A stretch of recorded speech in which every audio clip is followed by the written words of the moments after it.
this cockroach teach our children? Derek Morrison's voice cut through a packed hallway. 30 students, 2 teachers nearby. Nobody said a word. Quinn Taylor, new English teacher, stood still. I'm talking to you, Roach. Derek stepped closer. Quinn met his eyes. I was hired to teach. Same as you. Derek snapped. He slapped the binder out of her arms, grabbed her shoulder, and shoved her to the ground. Quinn hit the floor hard, papers everywhere. Stay down there, cockroach. That's where your kind belongs. 5 men stood over her, laughing. Quinn didn't cry, didn't speak. She picked up her papers one by one, with hands that never once trembled. Not the hands of a scared teacher, the hands of someone trained for something far worse than a hallway bully. Derek Morrison knocked down the wrong woman. He just didn't know it yet. Look, to understand what happened next, you gotta know where this all started and who Quinn Taylor really was. Ridgemont High sat at the edge of a small town in southern Georgia. The kind of town where everyone knew your name and your business. The school looked like it had been forgotten by the state a long time ago. Paint peeling off every wall. Half the ceiling tiles missing. Air conditioning broke down 3 summers back and never got fixed. Students walked through hallways that smelled like mildew and floor wax. The football field had brown patches. The library had empty shelves. Teachers came and went like seasons. Most didn't last a full year. The ones who stayed learned one rule fast. Don't cross Derek Morrison. Derek taught PE. He'd been at Ridgemont for 15 years. Tenure, union protection, a handshake deal with every administrator who came through. He ran the school's after-school fundraisers, car washes, bake sales, raffles. On paper, the money went to student programs. In reality, most of it lined his pockets and kept his 4 friends comfortable. Craig Hobbs, Vince Fuller, Brady Sutton, Neil Watts, all staff, all loyal to Derek. They controlled the hallways, the parking lot, the faculty lounge. Younger teachers learned to keep their heads down. The ones who didn't, they got pushed out. 3 quit in the last 2 years alone. No complaints filed, no investigations, just gone. Principal Whitfield ran the school the way a man runs from a fire. Eyes forward, no looking back. He knew what Derek did. He chose peace over justice every single time. That was the world Quinn Taylor walked into on a Monday morning in August. She pulled up in a 10-year-old pickup truck. 1 box of books in the back seat. No family dropping her off. No friends waiting at the entrance. Just a woman in a clean blouse and flat shoes, carrying everything she owned into a building that didn't want her.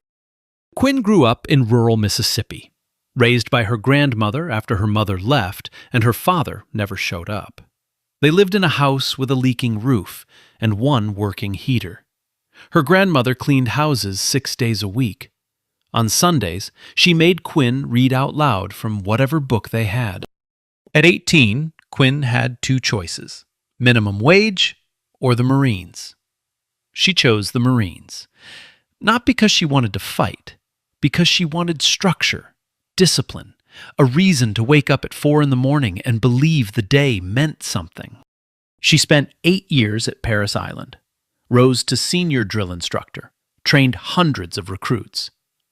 She could read body language the way most people read street signs: fast, automatic, and never wrong. Her hands knew 12 ways to end a fight before it started. Her voice could freeze a room full of grown men. But the voice she used at Ridgemont was different. Soft, patient, almost gentle. That was a choice. When her grandmother had a stroke 2 years ago, Quinn left the Corps. honorable discharge, full benefits. She moved back south and enrolled in a teaching program. Not because the pay was better. It wasn't. Because her grandmother once told her, the best thing you can do with strength is build someone up. So Quinn came to Ridgemont to teach English, to build. She didn't talk about the Marines, didn't hang her medals, didn't correct anyone who assumed she was just another young teacher who'd be gone by Christmas. She kept her military ID in the bottom of her desk drawer, under a stack of grammar worksheets. Nobody knew. Not the students, not the staff, not Derek Morrison. On her first day, Quinn set up her classroom alone. She taped a quote to the wall above the whiteboard. Discipline is choosing your moment. That evening, in the parking lot, Derek leaned against his truck and lit a cigarette. Craig stood next to him. "New girl in room 14, Craig said. Quiet type." Derek blew smoke into the evening air. "Give her 2 weeks. She'll quit like the last 3. He flicked a cigarette onto the pavement and walked away. He had no idea what was coming. Quinn's first faculty meeting lasted 40 minutes. She sat in the back row, didn't speak unless spoken to. Derek ran the room like he owned it, louder than the principal, more comfortable than anyone with a clipboard should be. When it came time to assign classrooms, Derek read from a list. Every teacher got their usual room. Then he looked at Quinn.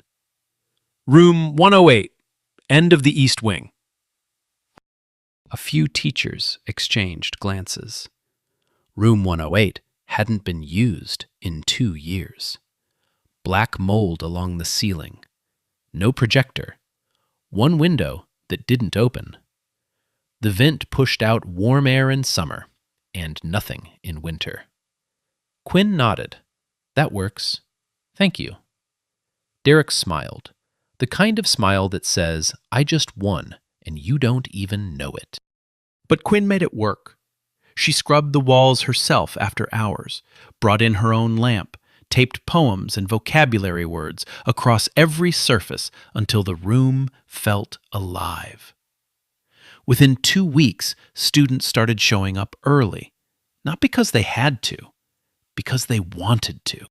One of them was Jalen, sophomore, black kid, skinny, quiet in the hallways but sharp as a blade in discussion. Other students picked on him, stole his notebook, tripped him between classes. Teachers pretended not to see. Jalen had learned to walk close to walls and keep his eyes down.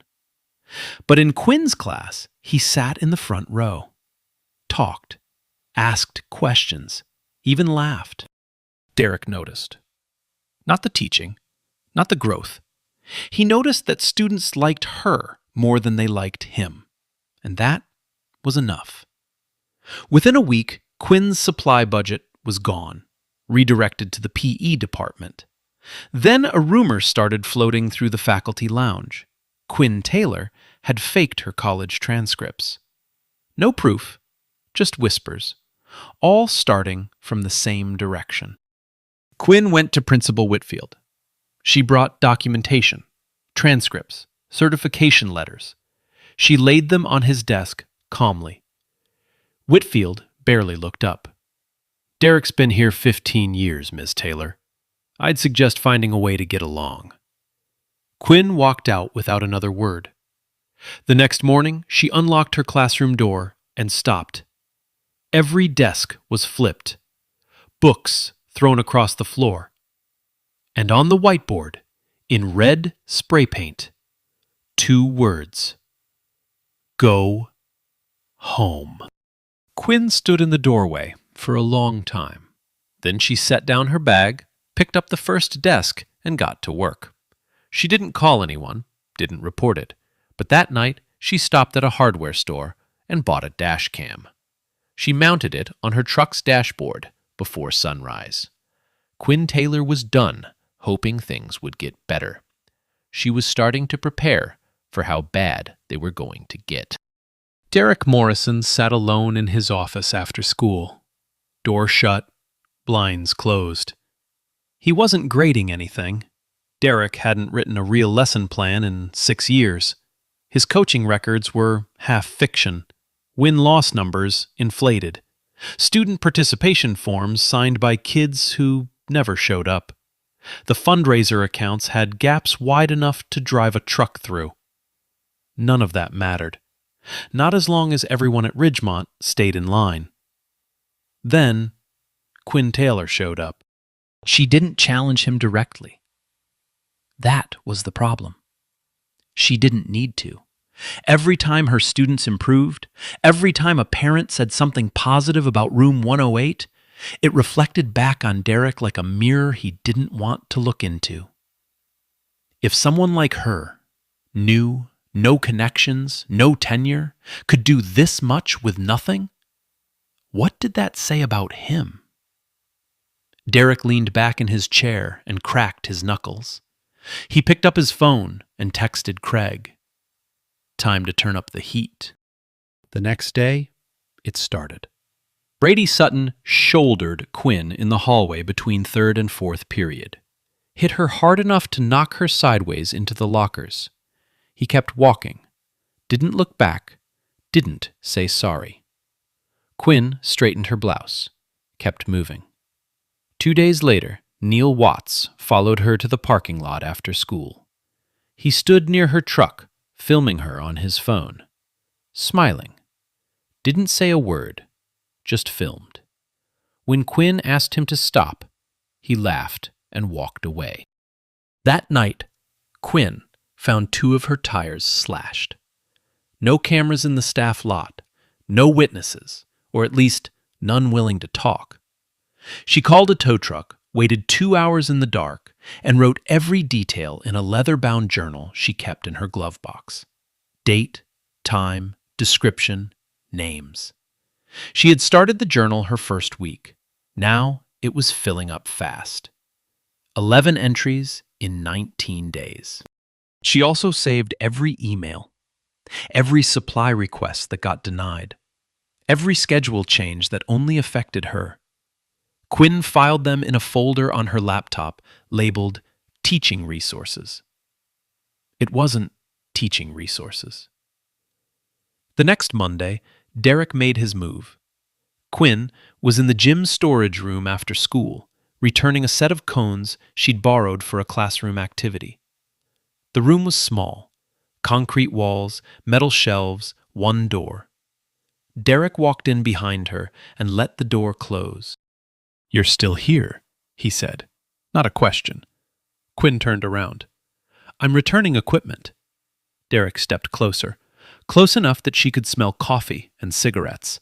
He reached out and flicked her lanyard, let it snap back against her chest. "Let me make this simple for you." His voice was low now, not performing for a crowd, just him. "You don't belong here. Not in this school, not in this town. Your little classroom makeover, your fan club of kids, none of that matters. I decide who stays and who goes." Quinn didn't step back. She looked straight at his eyes, not through him, not past him, directly at him, and said nothing. 5 seconds. 10. Derek's jaw tightened. He wasn't used to silence. Yelling he could handle. Crying he could enjoy, but silence made him feel like the smaller man. He stepped back first, pointed a finger at her face. "Clock's tickin', roach." Then he walked out. Quinn stood in the storage room alone. She pulled out her journal and wrote the date, the time, and every word he said. Then she went home. The next day, Jalen stayed after class. He closed the door behind him. "Miss Taylor, I saw what Brady did to you in the hallway last week." Quinn looked up from her desk. "I'm fine, Jalen." "No, it's not fine." Jalen's hands were balled into fists. "They do the same thing to me. Every day. I'm tired of doing nothing." Quinn studied him. She saw the anger in his jaw, the shame underneath. She recognized it because she'd seen it 1,000 times on the faces of 18-year-old recruits who thought fighting was the only way to prove they weren't weak. Jalen, sit down. He sat. Discipline is not doing nothing. Discipline is choosing your moment. You throw a punch now, you get expelled. They win. You wait. You document. You build your case. And when the time comes, you stand so tall they can't ignore you. Jalen stared at her. How long do I wait? Until it counts. He didn't fully understand, but he trusted her. He picked up his backpack and left. Quinn sat at her desk for another hour, adding to her journal. Meanwhile, Derek was busy. He called a meeting of the Booster Club, 6 parents who ran most of the school's volunteer programs. He told them Quinn was difficult, aggressive, not a team player. The word aggressive hung in the air with a weight that everyone in the room understood, but nobody acknowledged. By the end of the week, 2 parents had complained to Whitfield about the new English teacher. They couldn't name a specific problem. They just had a feeling. Whitfield filed the complaints without investigation. Quinn was never told they existed. Then Derek played his final card.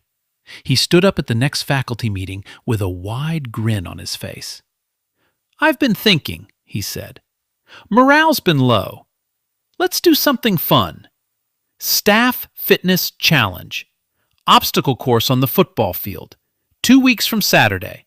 Whole school's invited. Parents, too." He looked directly at Quinn. "Everyone participates. No exceptions." A few teachers clapped. Most stayed silent. They knew what this was. Craig leaned over to Vince and whispered, "She's going to embarrass herself in front of the whole town." Quinn sat in the back row with her hands folded. Her face gave away nothing.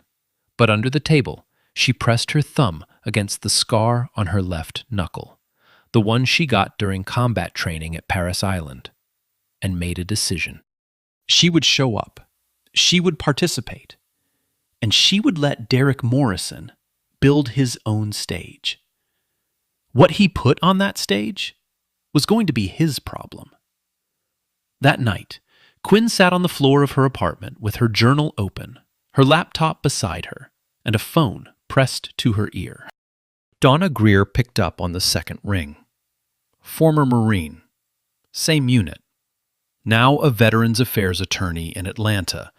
The kind of woman who could read a legal document the way Quinn read body language. Fast and without mercy. "How bad?" Donna asked. 11 incidents in 3 weeks. Physical contact twice. Property damage. Slander. All documented. Dashcam? Running every day. Emails? Saved. Backed up twice. Donna was quiet for a moment. "Don't file yet. Let them keep going. The longer the pattern, the harder it is to explain away. And Quinn, whatever happens at that fitness challenge, make sure someone else is filming. Not you." Quinn nodded. She already knew who. After the call, she spread her evidence across the floor. Journal entries, screenshots, timestamps, dates matched to emails, matched to parking lot footage. 12 pieces. Every one clean. She closed the journal and stood up, walked to her closet, pulled out a pair of combat boots she hadn't worn in 2 years. She set them by the front door. Quinn wasn't planning to fight. She was planning to finish it. Saturday morning, Ridgemont High football field. The sun was already hot by 9 o'clock. Someone had set up a folding table with water bottles and a clipboard. Someone else had hung a banner between 2 poles. Ridgemont Staff Fitness Challenge, in red block letters. Half the town showed up. Parents in lawn chairs, students along the fence, a few local business owners standing near the bleachers with coffee in hand. Derek had promoted the event all week. Flyers in every classroom. Announcements over the PA. He wanted an audience. He got one. The obstacle course ran the length of the field.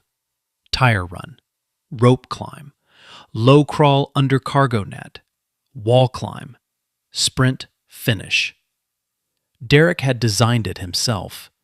Heavy on upper body, built for men who spent their weekends lifting weights and reminding everyone about it.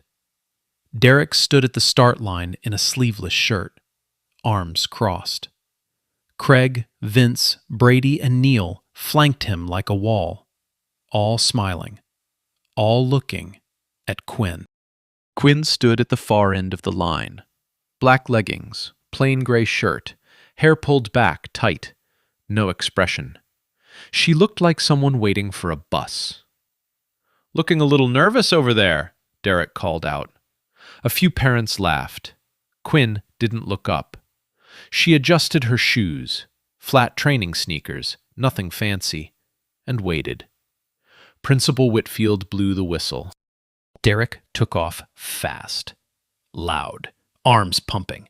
His boys followed, Craig grunting through the tires, Brady attacking the rope like it owed him money. Quinn started slow, controlled.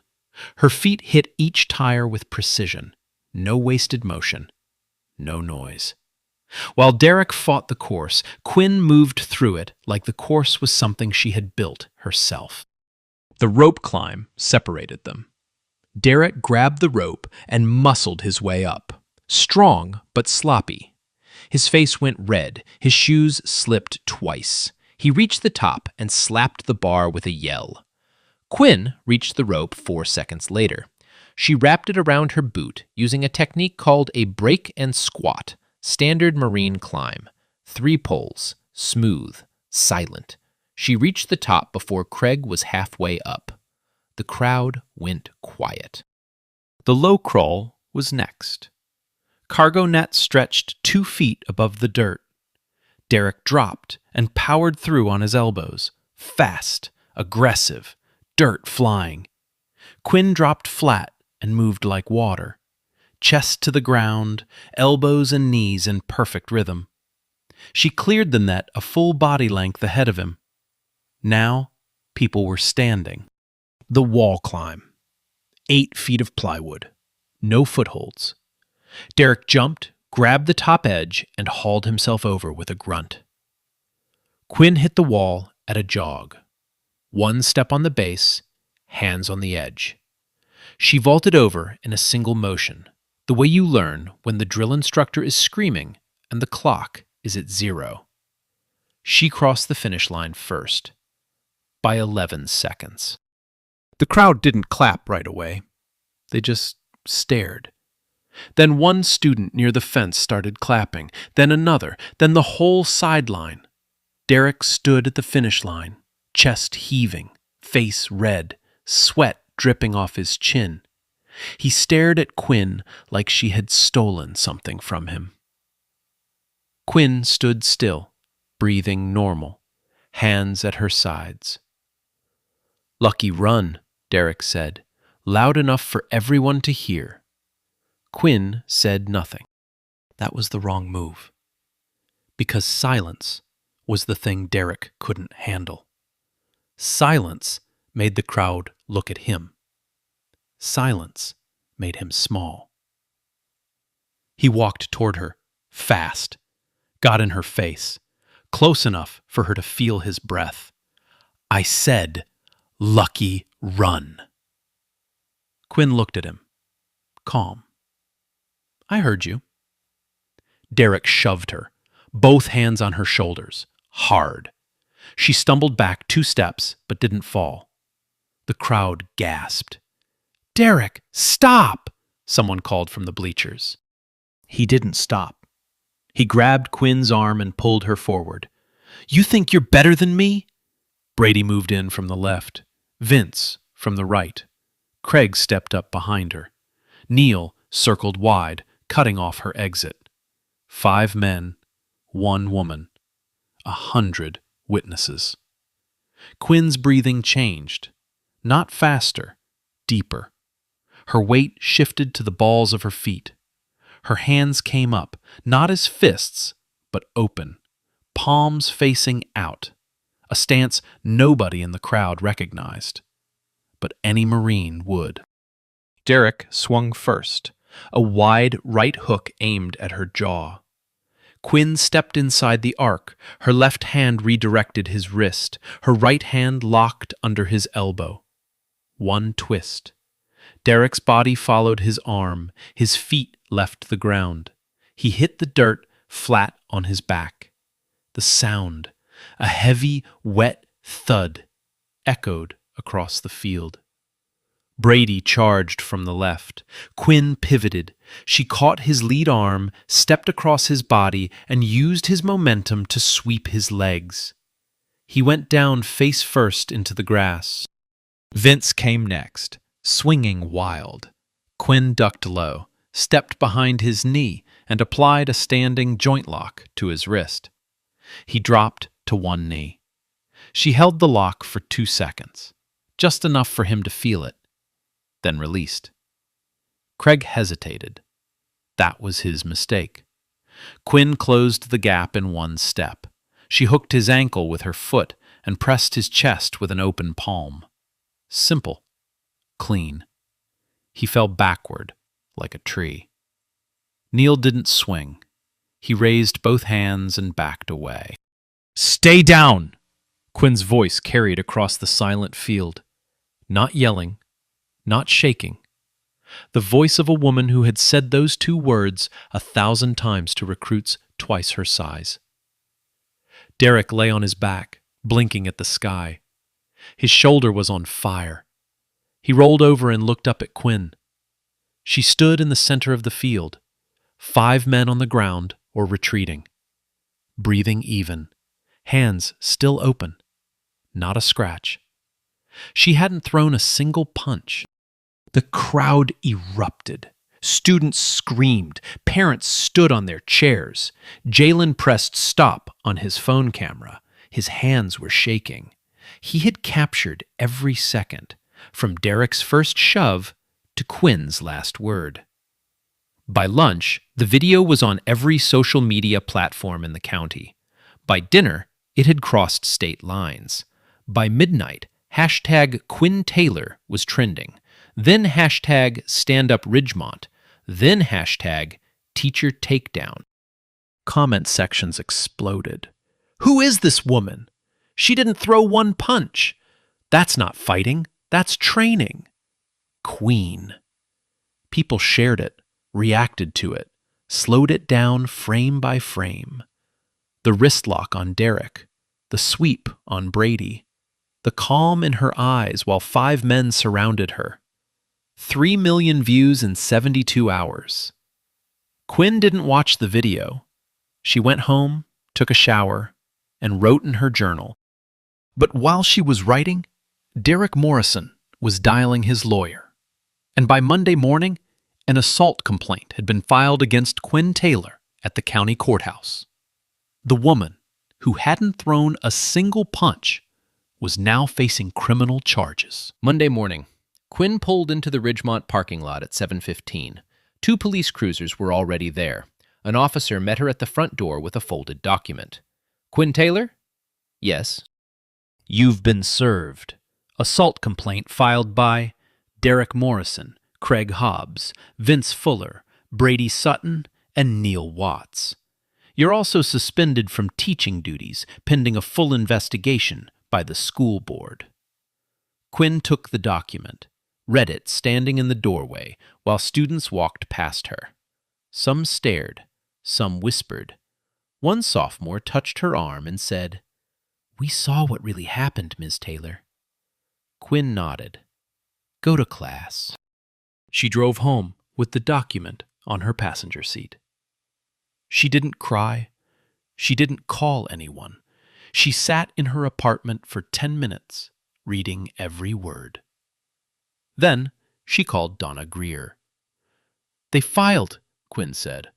"All 5? "All 5. Same story. Same lawyer. They're saying I attacked without provocation." Donna let out a slow breath. "Coordinated statements. That means they rehearsed. What about the school security cameras?" "I'll find out." She found out fast. By Tuesday afternoon, Neil Watts had filed a request with the school's IT department to archive the security footage from the football field. Archive was a polite word for delete. The IT coordinator, a 23-year-old kid named Thomas who had been at Ridgemont for 6 months, didn't ask questions. He just did it. The footage was gone. When Quinn heard, she sat at her kitchen table and opened her journal. She wrote one line. "They erased the camera footage. They don't know about the rest." The rest was Jalen's phone. 11 minutes and 43 seconds of uncut video. Every shove, every swing, every takedown. Time-stamped, geotagged, saved to his cloud drive, and backed up on a USB stick that Quinn now kept in a locked box under her bed. But Quinn didn't release the video. Not yet. Donna told her to wait. Let them build their lie as tall as they want.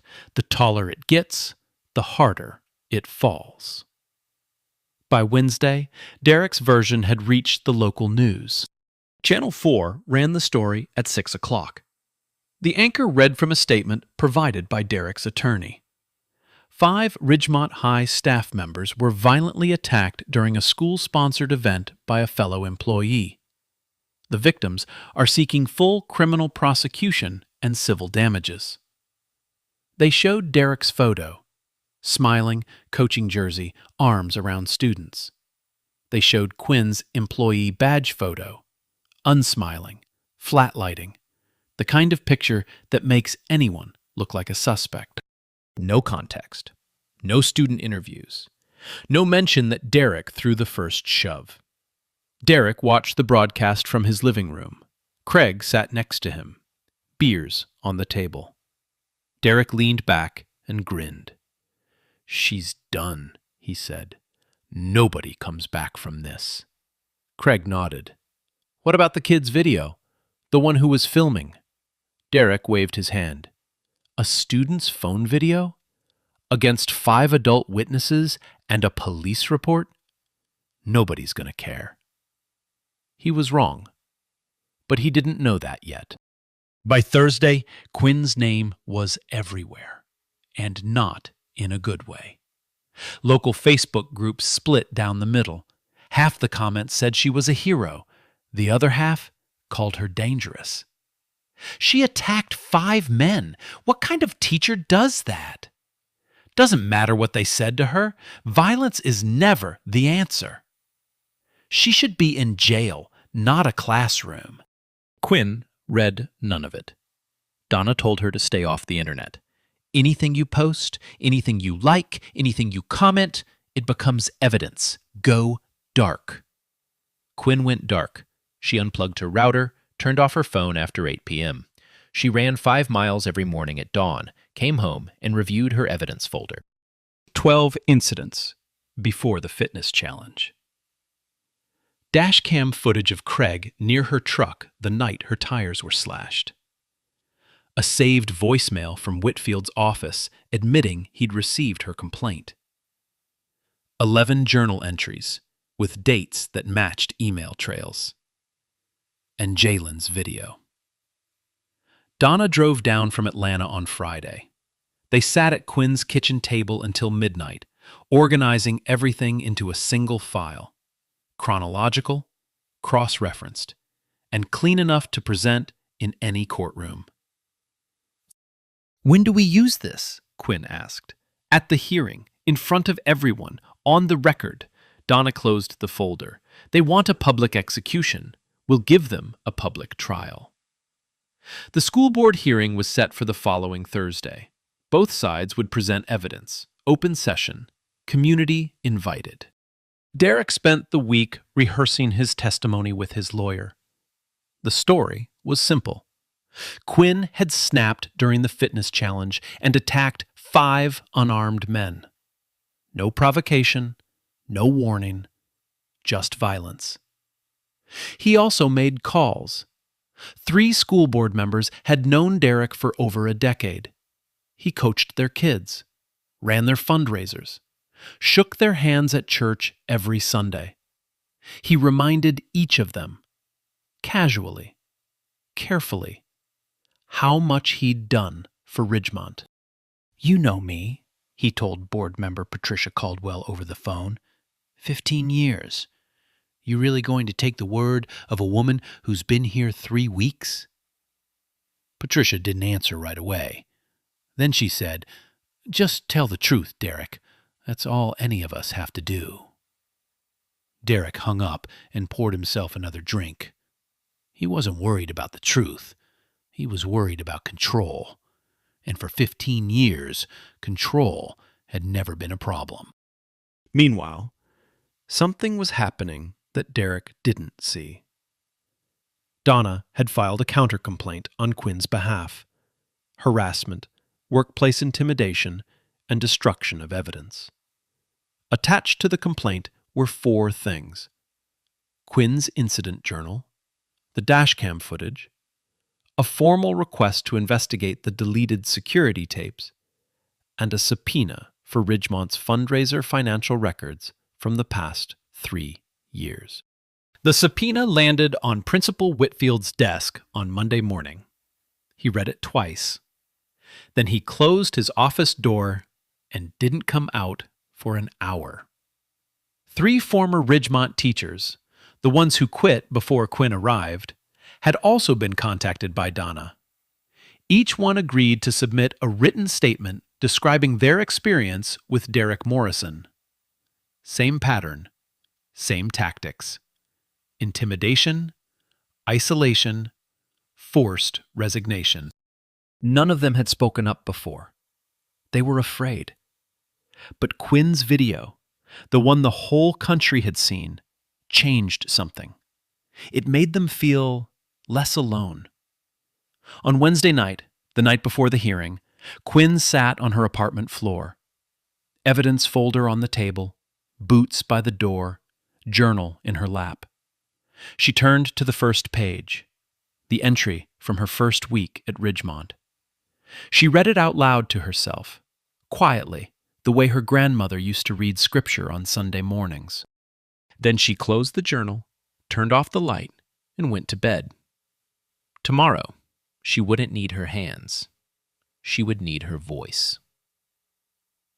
Thursday, 9 a.m., Ridgemont High Auditorium. Every seat was taken. Parents, students, local reporters, 2 camera crews from Atlanta stations that had picked up the story. A row of folding chairs had been added along the back wall, and those were full too. People stood in the doorway. Some held phones. Some held signs. Stand with Quinn on one side of the aisle. Protect our staff on the other. The school board sat behind a long table on the stage. 5 members. Patricia Caldwell in the center.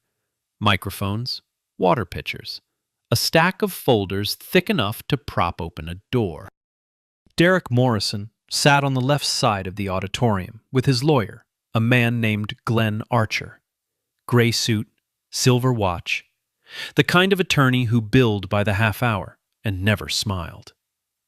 Craig, Vince, Brady, and Neil sat in the row behind them. All in collared shirts, all quiet.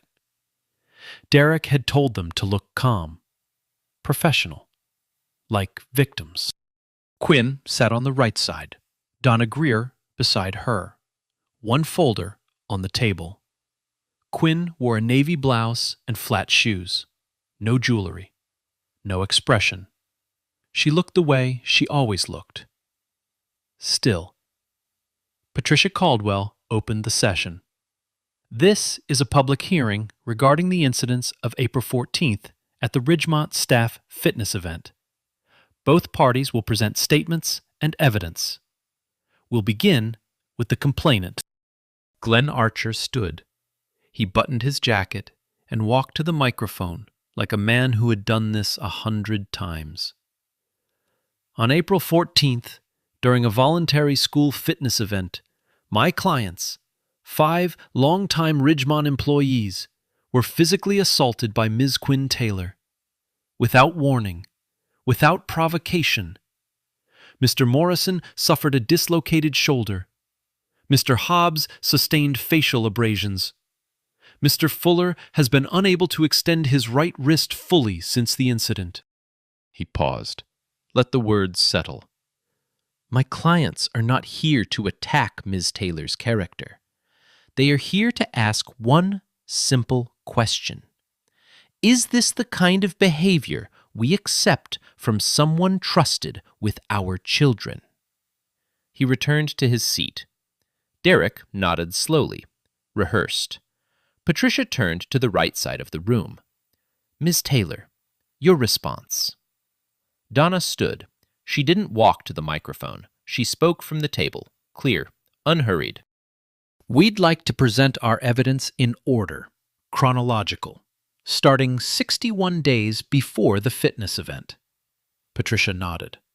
Proceed. Donna opened the folder. Entry 1, March 3rd, Miss Taylor's first week at Ridgemont. She was assigned to room 108, a classroom condemned for mold and removed from the active roster 2 years prior. Assigned by Mr. Morrison, who has no authority over classroom placement. She placed the document on the table. Entry 2, March 8th. Miss Taylor's supply budget was redirected to the PE department, approved by Mr. Morrison. No principal signature. Another document. Entry 3, March 12th. Miss Taylor was physically struck in the hallway by Brady Sutton, witnessed by 6 students. No report filed. The room shifted. A few parents leaned forward. Donna kept going. Entry after entry. 11 incidents. Dates, times, descriptions. Each one matched to a saved email, a journal page, or a dash cam timestamp. She didn't raise her voice. She didn't editorialize. She just laid the facts on the table like bricks. When she reached entry 9, the storage room confrontation, she read Quinn's journal word for word.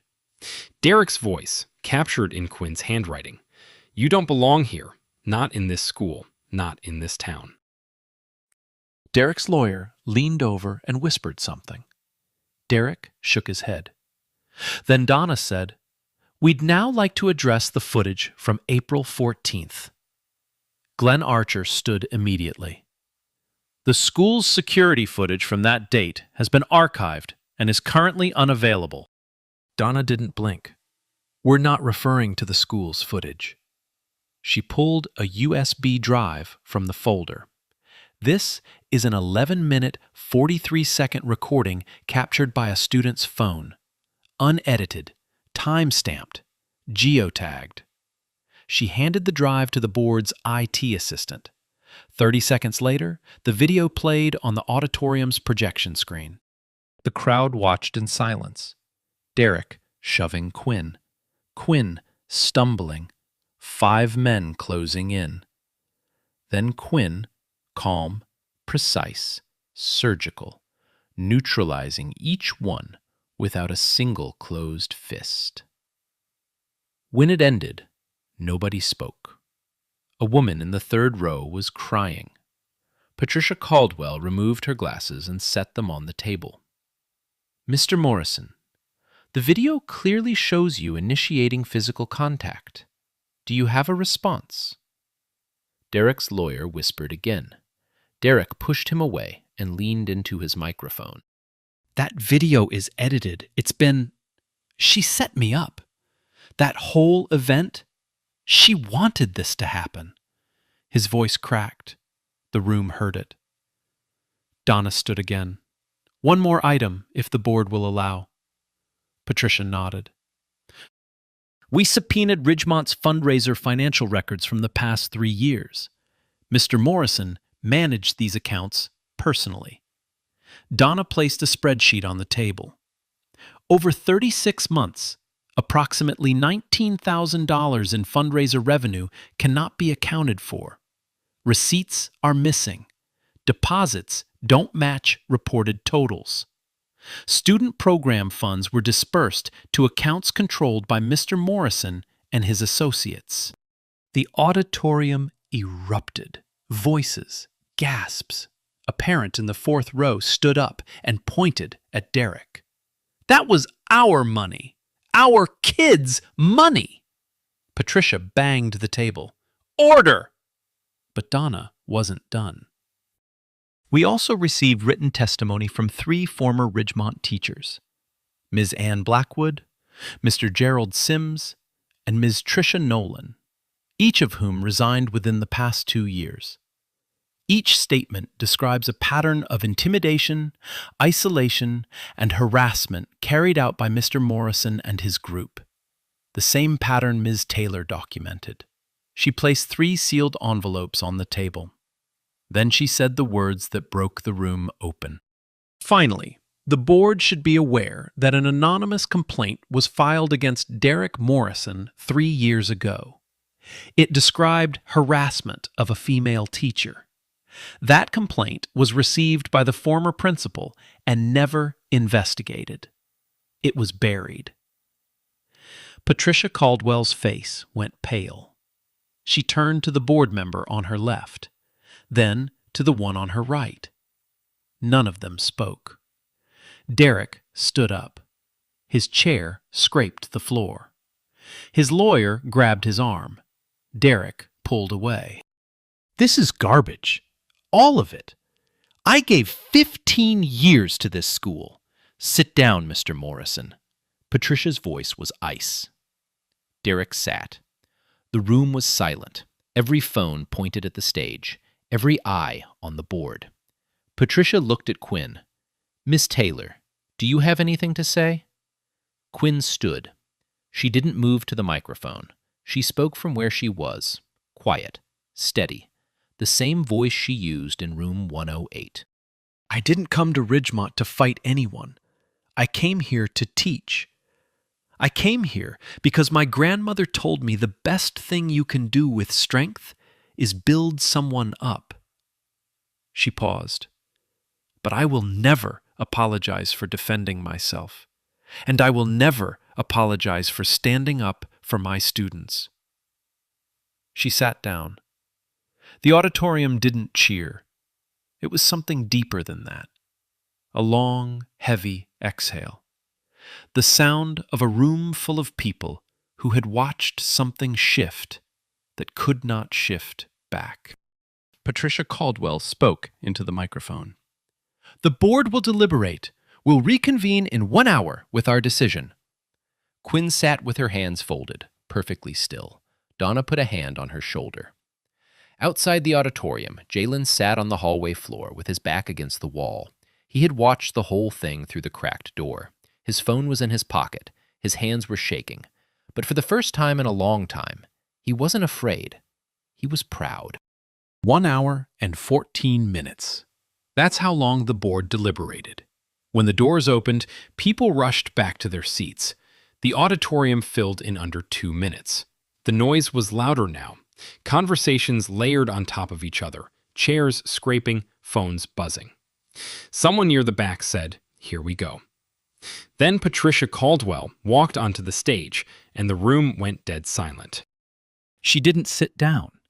She stood behind the microphone with a single sheet of paper in her hand. Her reading glasses sat low on her nose. She looked out at the crowd for a long moment before speaking. The board has reached a unanimous decision. She looked down at the paper. First, regarding the complaint filed against Ms. Quinn Taylor.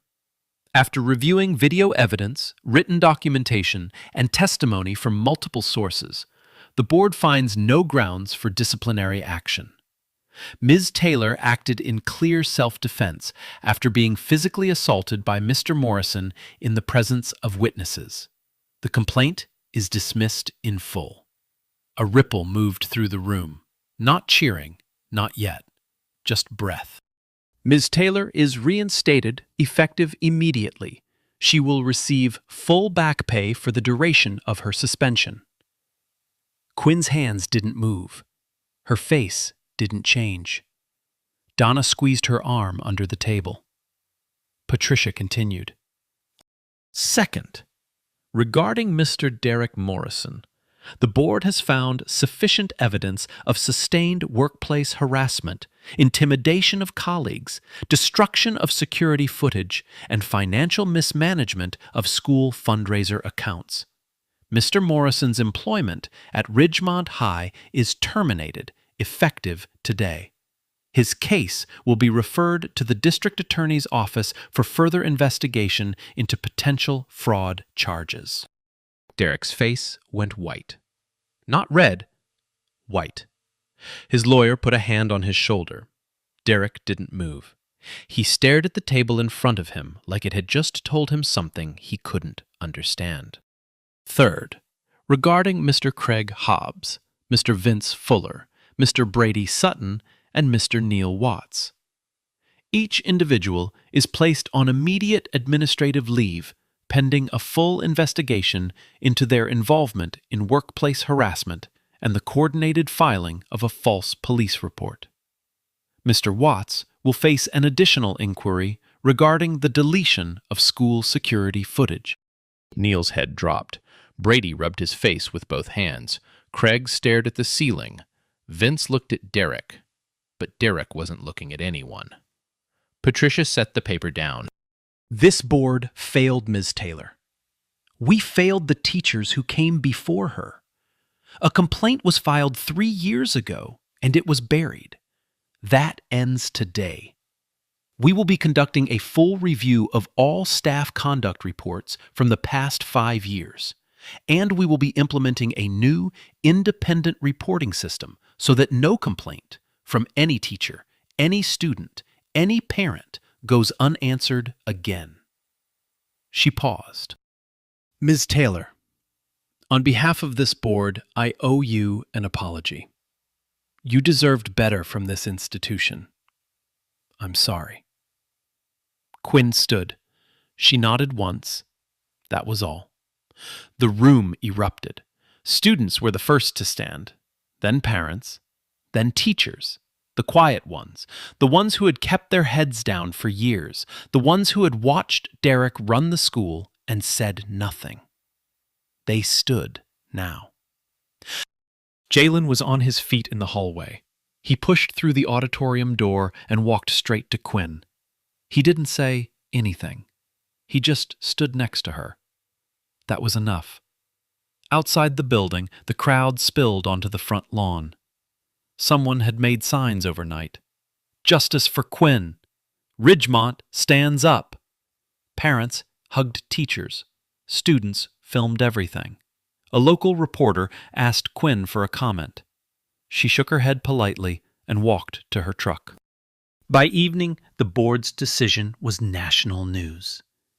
The video of Quinn's self-defense, already viral, exploded again, this time with context. News anchors played the footage alongside Donna's evidence presentation. Legal analysts broke down the case. Former Marines posted reaction videos. Hashtag Justice for Quinn trended at #1 for 16 hours. Hashtag Stand Up Ridgemont followed right behind.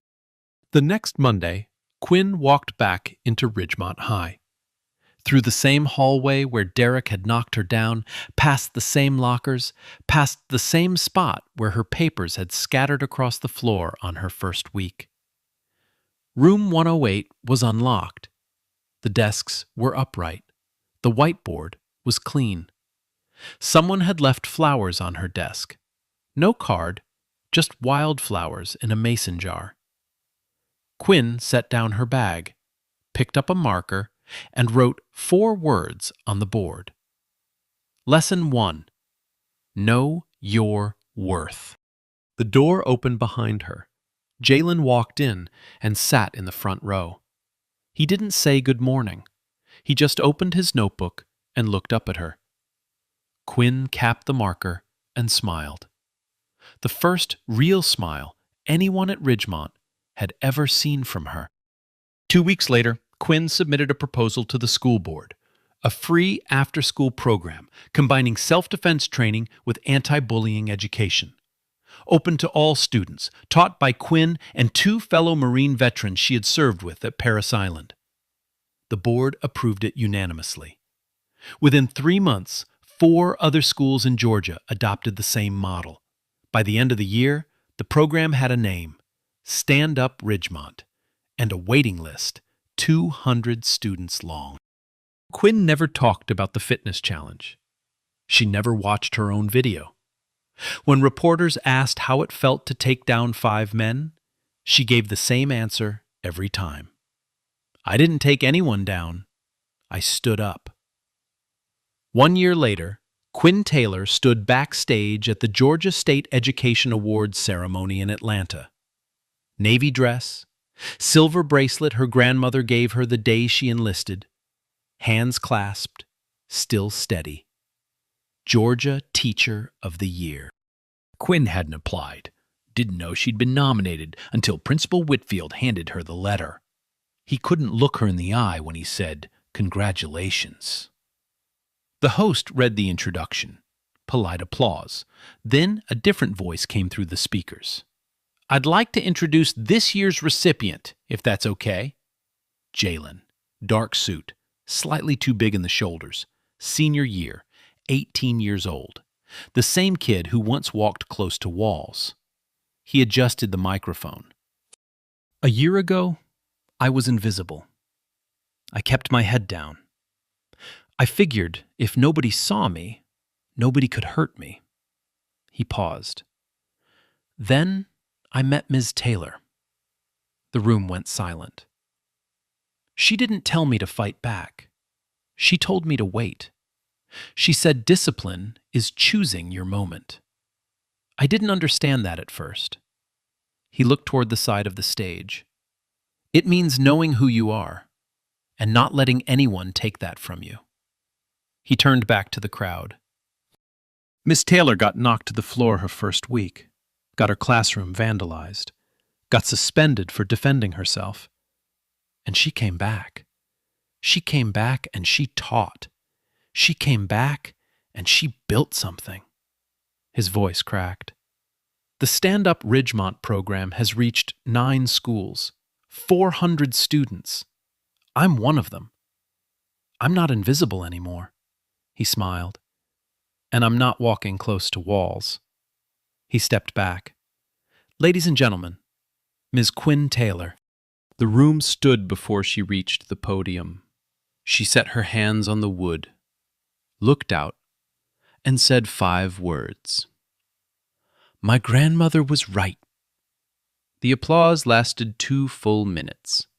Derek Morrison's fraud case was still pending. Craig Hobbs resigned. Vince Fuller transferred. Brady Sutton left teaching. Neil Watts pleaded guilty to tampering and got 12 months probation. Ridgemont looked different now. New reporting system, new oversight committee, a hallway board where students pinned notes about what standing up meant to them. Quinn still drove the same truck, still arrived before sunrise, still kept a journal. Some mornings she stood alone in room 108 and read the words on her whiteboard. Lesson 1. Know your worth. Then she opened the door and let them in.